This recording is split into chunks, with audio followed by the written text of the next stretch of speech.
बुद्धि स्थिर नहीं होती है ना, उसको एक लोटा जल, एक दुर्वा की जो डंडी है वो अशोक सुंदरी की ओर हो। थोड़ा ध्यान देना।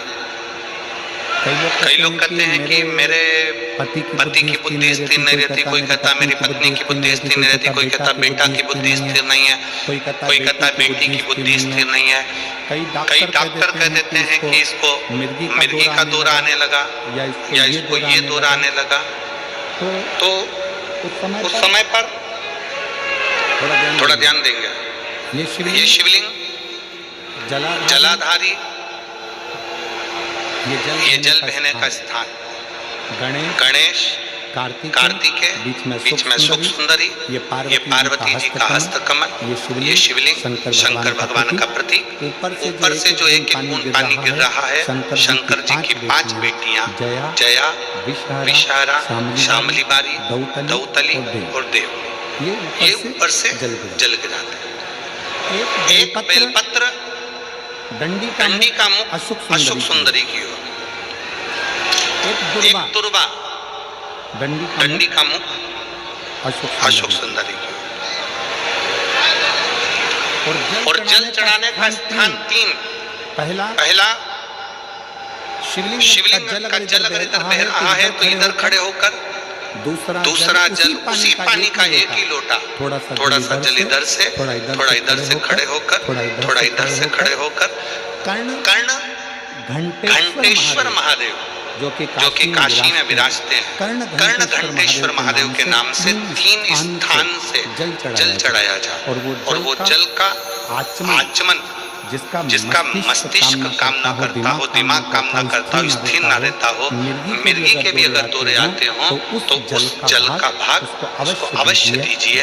धीरे धीरे उसकी बुद्धि और विवेक काम करना चालू करेगा। और साथ में जो मिर्गी के दौरे आ रहे हैं, वो मिर्गी के दौरे भी, इसका एक प्रमाण आया है। इसमें एक पत्र पढ़ने के बाद में फिर आपको इसका वर्णन करेंगे। भारती हरि पवार में सूरत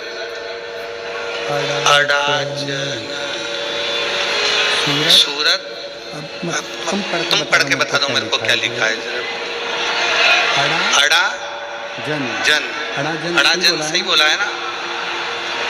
फिर तो अपन भाई हो गए। ठीक है। अड़ा जन पालनपुर जकात नाका अड़ाजन बिस्तौर की निवासी, बहुत बड़ा एड्रेस है दादा। ठीक है। मेरा मोबाइल नंबर ये, कहीं बैठी हो तो हाथ हिला देना, अगर कहीं बैठी हो तो हाथ हिलाइएगा। एक लोटे जल का मैं क्या वर्णन करूं। मेरी बेटी हर्षदा हरि पवार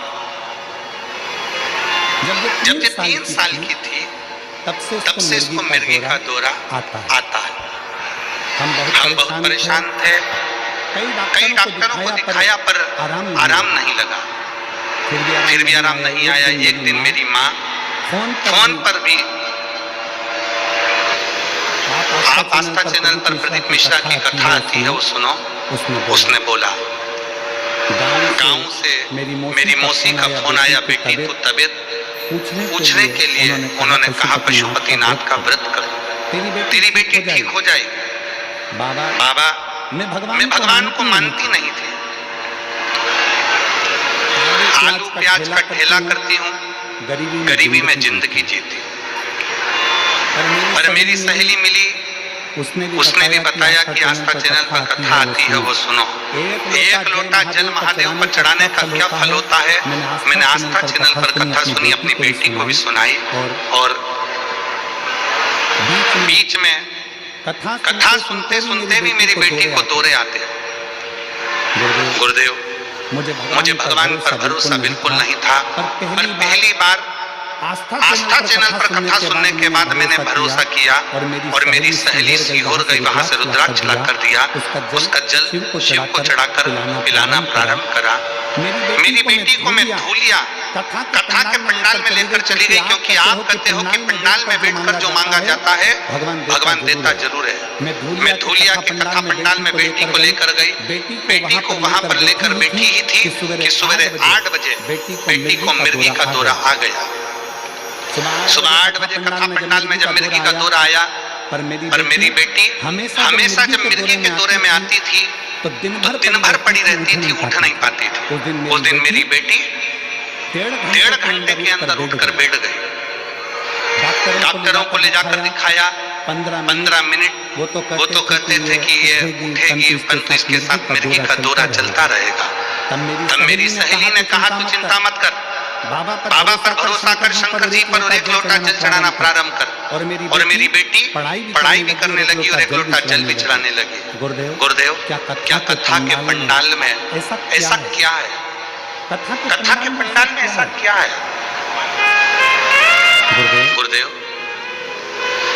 3 वर्ष की उम्र से मेरी बेटी को मिर्गी के दौरे आ रहे थे। वो आज की स्थिति में कॉलेज में पढ़ रही है और उसके दौरे आने के कारण वो विवेक से काम नहीं कर सकती थी। पर इस वर्ष धूलिया की कथा के बाद उसने BCom फर्स्ट ईयर की पढ़ाई में उत्तीर्णता धारण करी। मिर्गी के दौरे के बाद धूलिया की कथा सुनकर हम 3 महीने आप कहते हो, 1.5 महीना नहीं हुआ और 1.5 महीने बाद उसको आखिरी मिर्गी का दौरा आया। और दौरे आने के बाद आज तक उसको मिर्गी का दौरा नहीं आया। मैं बाबा को यहाँ प्रणाम करने के लिए, मैं शिव को नमन करने। पूरा सिलेबस कंप्लीट करना और